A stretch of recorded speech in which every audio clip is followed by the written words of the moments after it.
Uh, well, there are so many news related to space travel these days. What do you consider, Mr. Horack, as the most exciting news that happened in the year 2015? What are we looking at for the new year?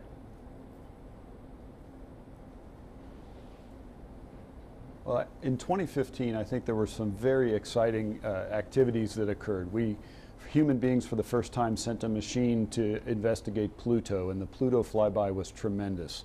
The ability to study up close a comet with the Rosetta spacecraft and the Philae lander, that was fantastic solar system science. Water was discovered, very salty water flowing on Mars was tremendously exciting. And then, of course, in the engineering side, we're now seeing the ability to launch and land rockets. Both the Blue Origin as well as SpaceX have demonstrated the ability to launch a first stage and then land that rocket back at or near the launch site intact. Those are very, very exciting things, and I think we'll see more to come in 2016. What about you, Mr. Yang? I agree with John, but last year is a relatively quiet year for manned space flight. But for the deep space missions, the human being have many progress. Like John have mentioned, the exploration of Pluto and also the Rosetta and the Philae missions. Those missions are so exciting and give us more knowledge than expected. Interesting. Not only that, we have also seen a lot of movies, sci-fi novels coming out regarding humans' exploration of the outer space. Many wonder, what would these kind of enthusiasm created by these cultural products eventually contributing to the discovery and the cultivating of future talents in outer space exploration? Mr. Yang, briefly from you. I should say science fiction is more important maybe than people and commonly understand. For instance, like many employees in space field like me are choosing this career because of the science fictions, either the novels or the movies. I can still remember when I first see the movie 2001: A Space Odyssey, which is a manned visit to Jupiter. So these kind of movies also brings more knowledge to common people about the space. So I think science fiction plays a very important role to let the public know about space and be more enthusiasm to the space. If that is the case, Dr. Horack, I would assume you have seen Martian and interstellar movies like this. What do you make of them? Are they as real as a space expert like you would like to say?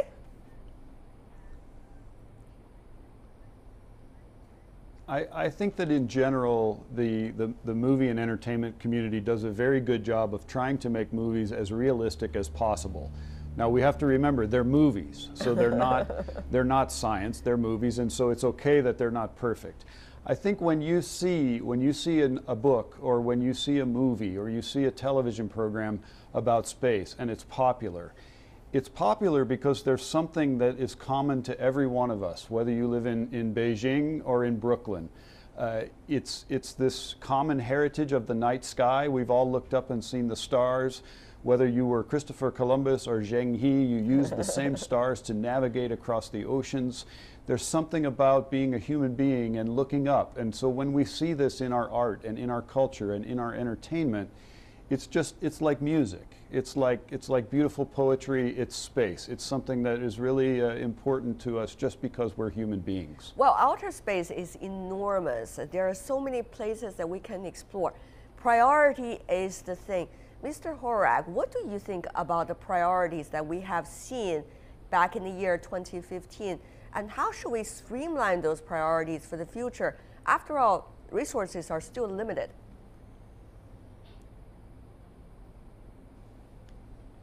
So I think there are several places in the solar system that we need to go explore, both with people and with robots. We'll go with robotics first and people later.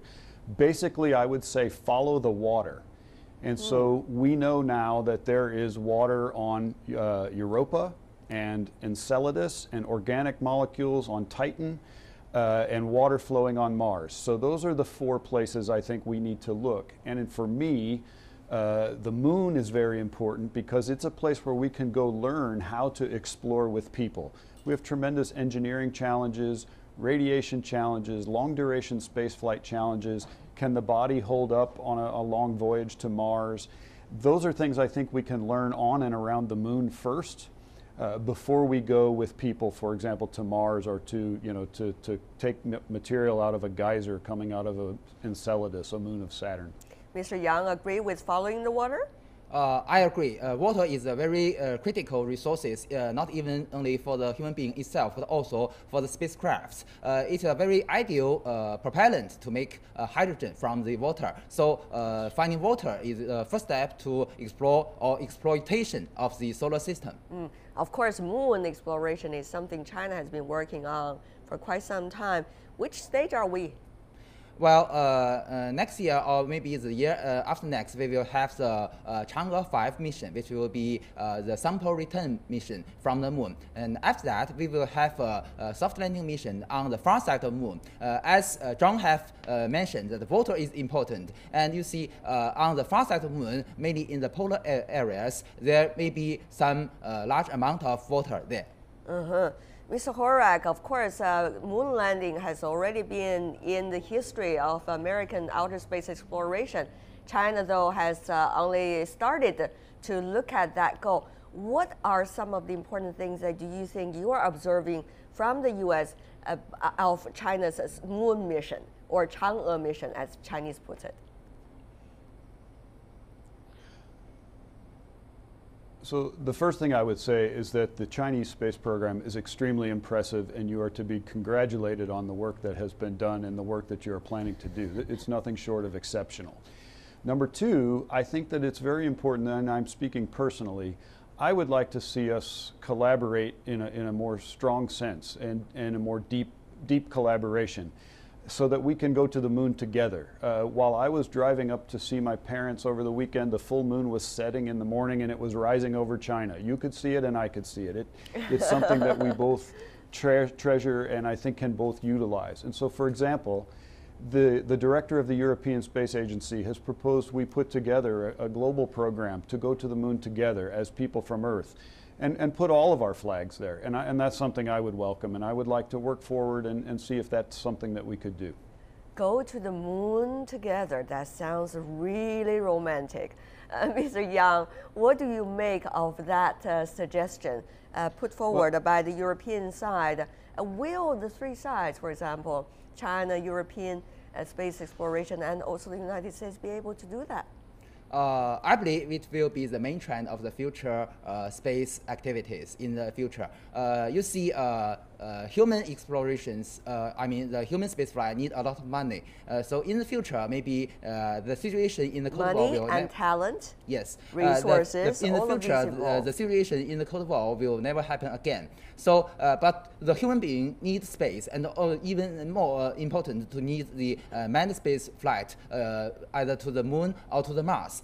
So to solve this problem, I think cooperation together, either China or Europe or America, should work together. The Americans have announced their proposal to go to the Mars. But the first step, go to the moon, will be a very good step for the future Mars missions. And Mr. Buzz Aldrin also gave his proposal that in the future, maybe the Mars spaceship can use the future China's space station to accelerate its construction.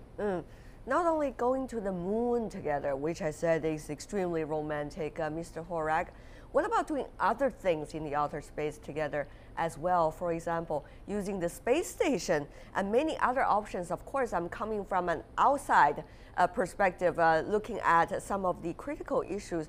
So how much space really is there for international cooperation, Mr. Horack? Now the Cold War has already ended for decades.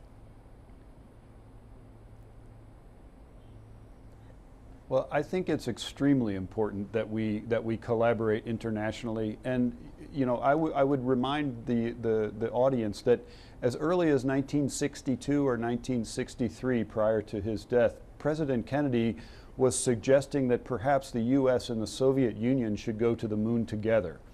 In 1975, at the height of the Cold War, the United States and the Soviet Union flew the Apollo-Soyuz mission. And so space can be a very important leader, a leading indicator, and a laboratory in which we can learn to work together. We breathe the same air, we drink the same water, we live on the same planet. And Sandy probably, if you had spoke to Sandy Magnus earlier, she could have described the thin layer of atmosphere, just as thin as an eggshell. We all have to take care of the place. We all have to figure out how to get along, and I think it's important that we learn about our solar system and our universe, and we explore that together to bring those benefits back to the people who live on Earth, as I said, whether you live in Beijing or in Brooklyn or in Berlin. Before the governments are working together, individuals are already working together. If you look at the commercial outer space exploration business, you can certainly see individuals are very enthusiastic about looking at the outer space and what it brings to us.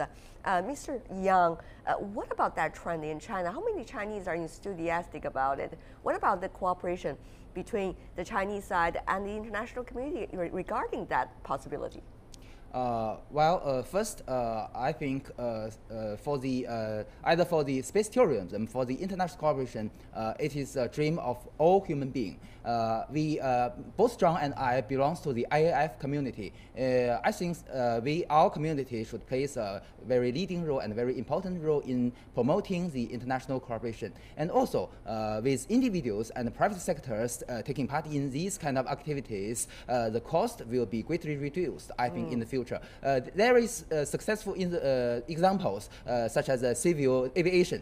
I think without the attendance of the private sectors, the cost of the civil aviation cannot be so low as the current situation. Mr. Horack, your views on this outer space exploration by individuals, how much would that mean? What would that mean for the real deal?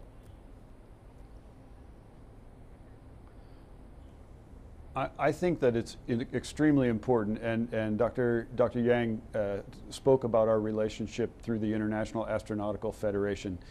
Successful collaboration requires knowledge, it requires trust, and it requires reliability. And so those are things that are built at the human level. I work very well with Dr. Yang because I know him, I trust him, he is my friend.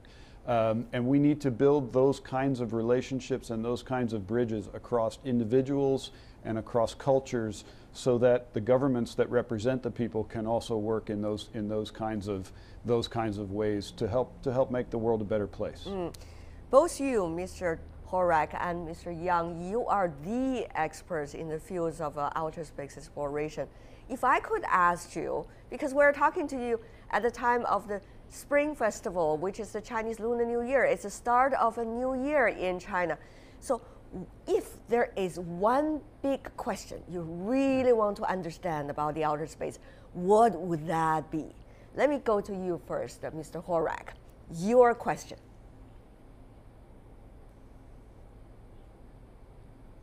Very simple. Are we alone? Is this the only place where there's life? Or is there life somewhere else? Very profound question. What about you, Mr. Yang? Unfortunately, I don't have new questions. I have the same question as John. That's why you're colleagues, right, in the IAF. But for now, we want to thank the input from both of you. And those are wonderful questions. We hope with your hard work and further exploration of the outer space, we're going to find out the answer to that ultimate question.